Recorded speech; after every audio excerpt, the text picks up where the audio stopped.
I'm looking like you told. Oh, there it goes. There we I think. I'm here with Jeff Plattenberg. Thank you again for taking the time to meet with me. go. Absolutely. Can you please first just tell us about your job and the work you do here in Fairfax County? Well, my job here is I'm the Assistant Superintendent of Facilities and Transportation. So what that means is I'm in charge of transportation, all of the fleet, the vehicles. We have over 1,244 school buses. The maintenance vehicles, I'm in charge of maintenance, engineering, construction, school planning, demographics, the bond CIP cycle, custodial and safety and security. But the most important thing, and the thing most people care about, they don't care about any of that other stuff, but they care about the fact that I'm the guy who makes the snow call for canceling school. Right. So how did you become involved with Blueprint for Change? Well, Blueprint for Change was an initiative that had been tried and tried again. In fact, it's been over 12 years that there had been an indication or willingness on previous school boards for a desire to look into a later high school start time for the students here. Having been a student and growing up here and going to high school here and delivering the local newspaper, the Washington Post, I never was afforded the opportunity to sleep in. So it kind of intrigued me when they tasked me with doing it with the former superintendent who has since left, who knew he was leaving in 6 months, and said, I'll go ahead and take this on because it hadn't been successful, and I'll go ahead and Jeff, you can help me with it. But what I did was I looked at how things had been done in the past. And having been an International Educational Policy Fellow, I had learned in a lot of the leadership coursework that one of the best ways to achieve things is try to embody what we want most in our students. What do I mean by that? What that means is to be collaborative, critical thinking, collective learners, right?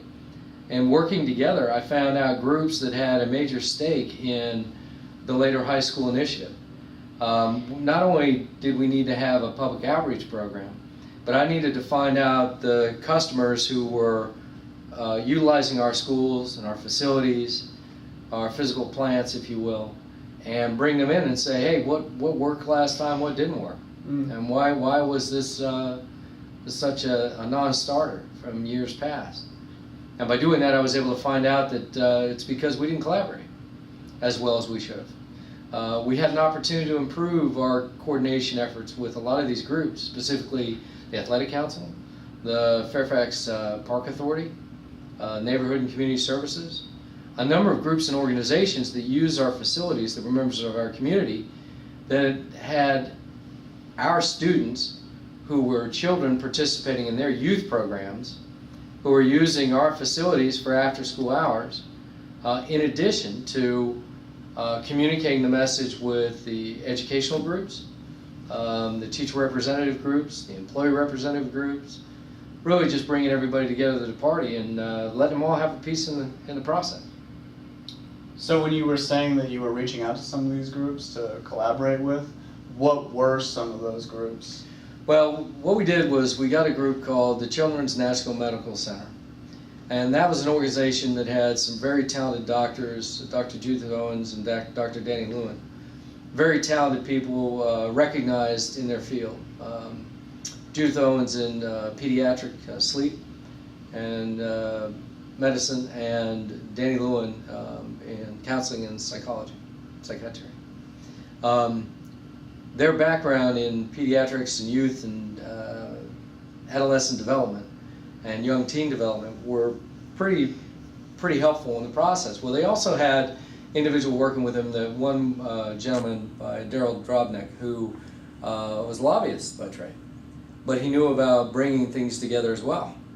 And they also had an analyst who came and documented their process. But in working with them, we developed a small stakeholder group, identifying people who had a piece of the puzzle, bringing them together, knowing that we had to have a larger stakeholder group, but really getting the smaller stakeholder group from across domains, school board elected officials, after-school programs, park authority members, other agencies, youth groups, the Athletic Council, their chairman was a member of that. But then bringing them in and having that conversation about, what worked, what didn't work, what would you like to see, and what are the non-starters for you? And part of that process, when we articulated the science related to the benefits of adolescent development and sleep, Well, that wasn't the issue. So it really wasn't a conversation about, okay, we realize that young adults and teens growing up and adolescents need more sleep. The question is, how do we provide an environment that provides them that opportunity while still giving them the other opportunities that are part of a well-rounded education and the expectations of our communities here. Right. With working with them, does that include funding? Who funds that? Well, they were a specific contract to help develop a blueprint for change. Okay. And their process of going about looking at that was from the mindset of, as I said, the medical profession, the science, the research on the brain development, and the lobbying aspect of, how to get things done. Well, they didn't realize that once they came into Fairfax, they realized there is a Fairfax way. And that's what I meant by all the inextricably linked elements about community use of our facilities. Between either the Park Authority, Neighborhood and Community Services does a lot of RecPac, after school initiatives that go on, adult ed initiatives that go on, really just trying to take a look at how, and all the athletic sports that go on within our facilities, our transportation routing, bringing all these people that don't normally have a reason to cross-pollinate and having them work together to go ahead and find the common threads and the commonalities to make this thing successful. Identify the pitfalls and develop the workarounds, to include a communication outreach with the public, with all the parents and constituents. We went to 8 different cluster town hall meetings, had over 52 community-wide meetings, set up a website, had frequently asked questions, did a lot of outreach. So how do you formulate all those ideas into a plan? Who's guiding that? Well, it's an evolution. Because we started with an initial plan. We decided to go through a request for proposal, look at these contracts, bring in the vendor. The Children's National Medical Center was the most qualified respondent in terms of what we were trying to achieve. They had a roadmap, but soon getting on the path, you begin with the end in mind, right, as Covey says, right? So you look at where you want to end up. You want to come up with a recommendation, a solution for how to actually do a later high school start time. Then you backfill what episodic events need to occur. Then you go ahead and identify the different stakeholders you need to bring in, right? So you develop a plan that you think is a great plan. But like with any plan, with any major undertaking that's significant, you have to adapt and modify as you go down the road. Because when you begin with that plan, it may seem like the greatest minds came together and came up with this recommended implementation strategy, but once you start marching down that road, you find out that there are things you didn't think about. There are things other people brought to you that said, you need to pay attention, you need to address this. If you don't address this, then we can't support your initiative. Well, that's a pretty good motivator. And it allowed people to, every meeting I ask folks, I said, the reason why you're here is not to be shy. The reason why you're here is to be an ambassador for the groups you represent who can't be here. And we need you to be pointing out issues. I don't care how small or how large they may be to you. You need to point them out so we get them on the table. Because if we get them on the table, then each one of us around this table brings something valuable here to this room. But we're all intelligent people, capable people. If we work together, we can figure out a way to skin that cat. And so we did. I mean, everything from the communication plan to further outreach to working with different groups, going and meeting with them. I found that my going and meeting and presenting to boards made them realize that there was authentic commitment to this. This wasn't just, Fairfax County Public Schools has been recognized, I've heard told, the 10th largest school district in the country.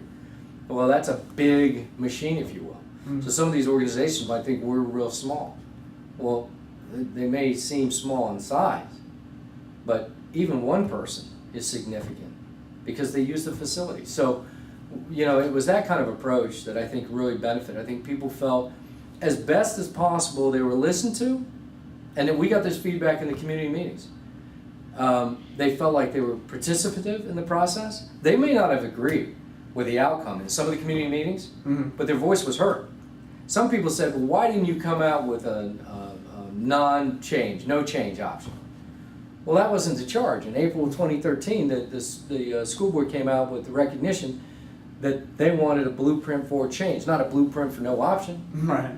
And with folks I talked about, I said, submit that online. If that is your will, if that is your wish, submit that online. But what I would recommend and what I challenge you and charge you with doing, if you will tonight, stay here. Participate in the small group discussion.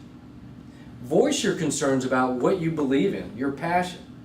Because just as much as you have something to say, others do too. And I think if you share with your shoulder partners, as we call them in EduSpeak, you'll find and you'll take away a benefit from somebody else's perspective, and they will from yours.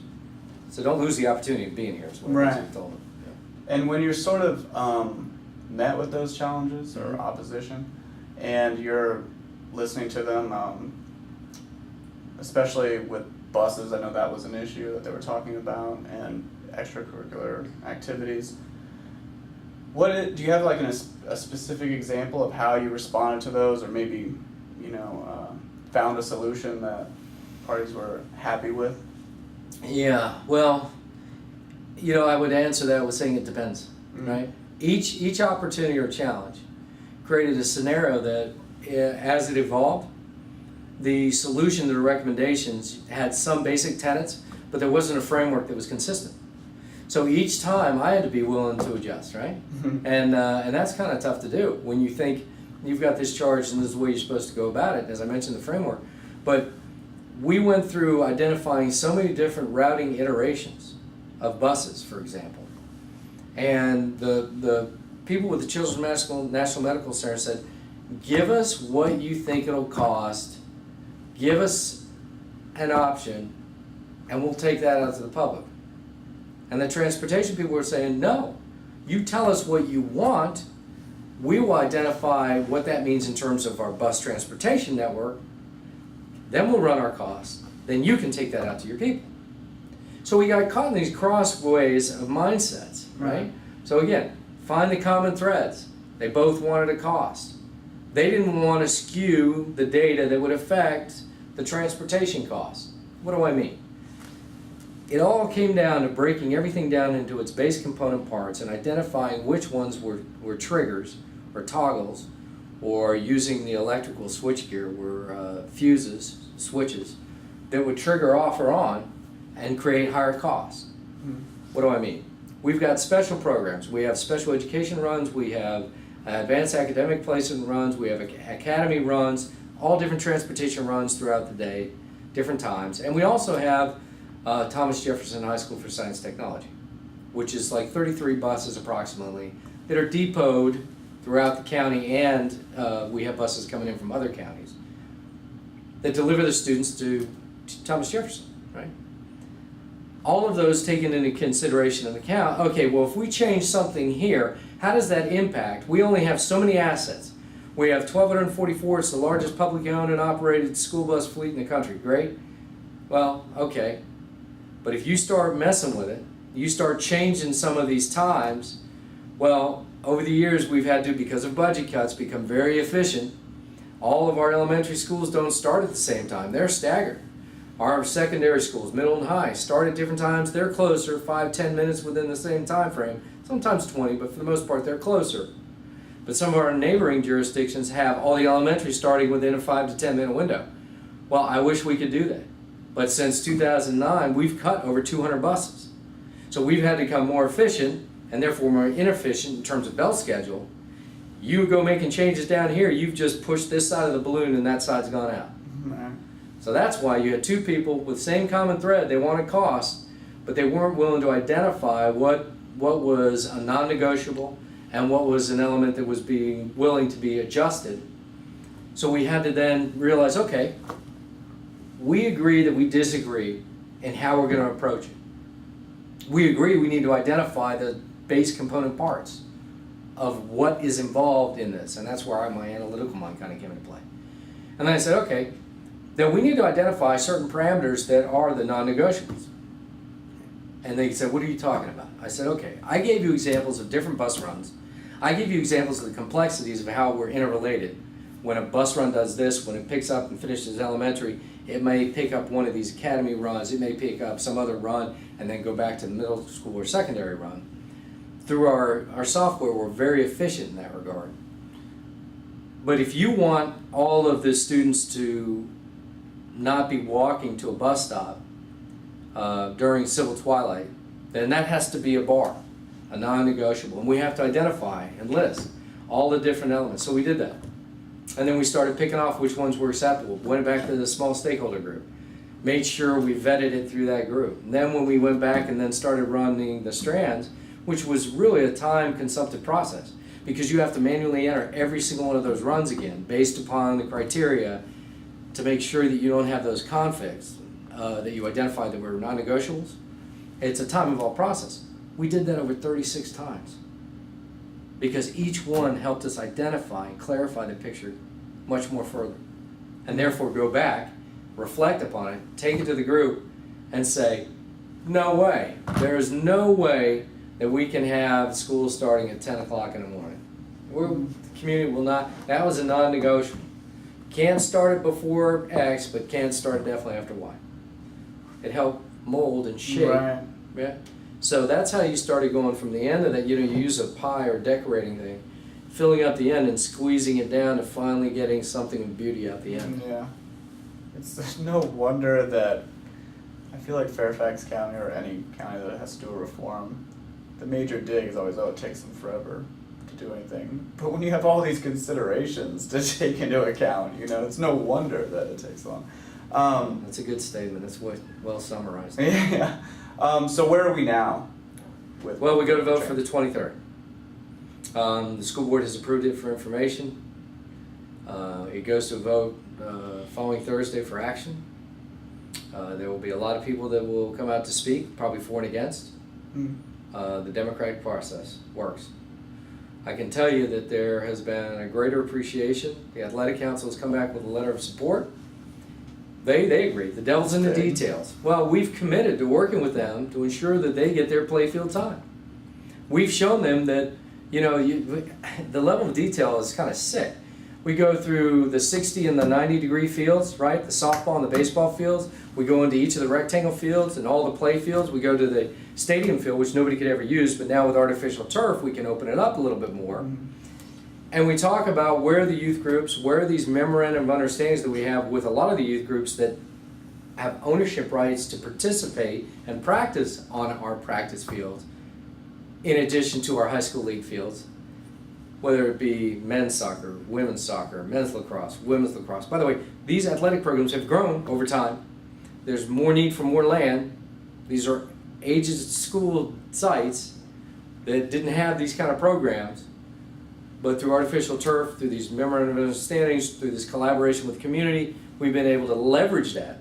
But now we created a complex situation that we got to work through in order to make sure people got their practice time in. So we identified by going through the details who could get on when, who could get off when, how we could do it.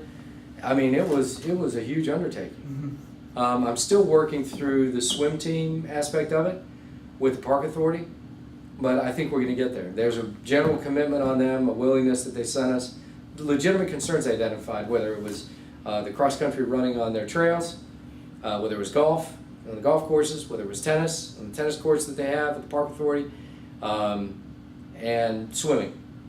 But anyway, all these things, that they use a lot of the schools' facilities as well. So we have a nice partnership, and we usually figure out ways to come to some kind of consensus on it. That's good. And I'm hopeful we're going to do that as well. But it's up for vote this 23rd. Then we have a year of implementation. And that was intentional and purposeful.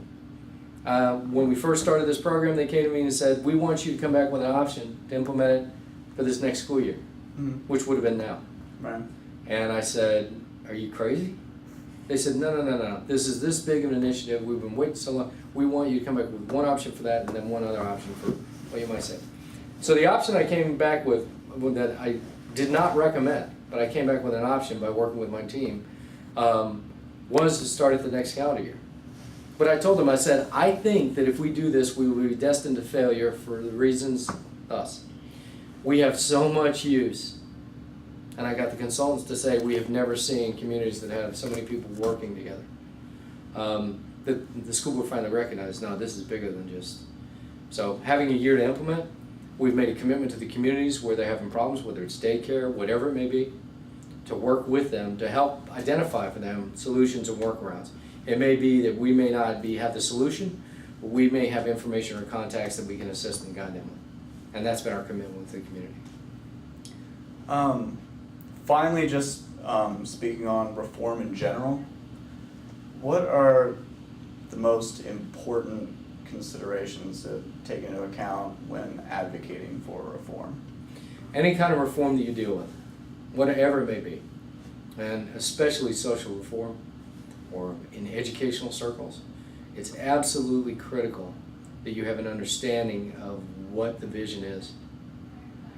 The passion associated with the vision, leadership is definitely about identifying a vision and leading people to get to that end result. But the processes associated with the leadership vision are so crucial and so critical that even when you may have felt that you developed the best plan and the most thoughtful initiative for the right reasons, at the end of the day, if it fails, then don't lose the opportunity to learn from the process you experienced, because that in and of itself is not a failure.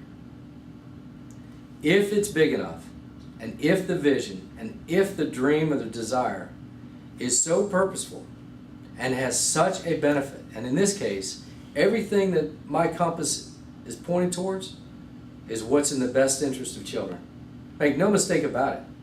Every decision I make, whether it's a snow call or an initiative that I have to lead, I look at it, is this in the best interest of children? If I say yes, then I'm unwavering in my vision. I'm unwavering in spending the time to develop the plan to execute. But if I fail, I will look at that as I do the democratic process. If the public will does not see the vision that I may have, or that a board or governing body may have, or a superintendent or community may have, even though it may be the minority, well then so be it. That's the will of the community. That's the democratic process. If I can find the common threads, through the collaboration, through teamwork, through communicating clearly that vision, and letting people truly understand, in this case, the science, the research, the benefit, oh yeah. People will get there. Change is not easy. So you're right. I mean, it's, setting the vision, developing a plan, executing the plan, but learning all along the way. Leadership is a lonely process. And executing a vision in leadership is extremely lonely. Because you've heard about keep calm and carry on. Mm. Most people freak out and try to follow. Yeah. So I try to keep going. So, but yeah, we're very fortunate that we have such an intelligent community, such an involved community. That helps with leadership. Communities let you know what you're doing right, and they certainly let you know what you're doing wrong. I think you missed your call, and I think you would have made a great teacher. Yeah, right. No, you're right where you need to be. Thank you so much for your time. Oh, I yeah, it's a appreciate pleasure. it. I wish you the best with your program. Thank you very and, much. I apologize again for being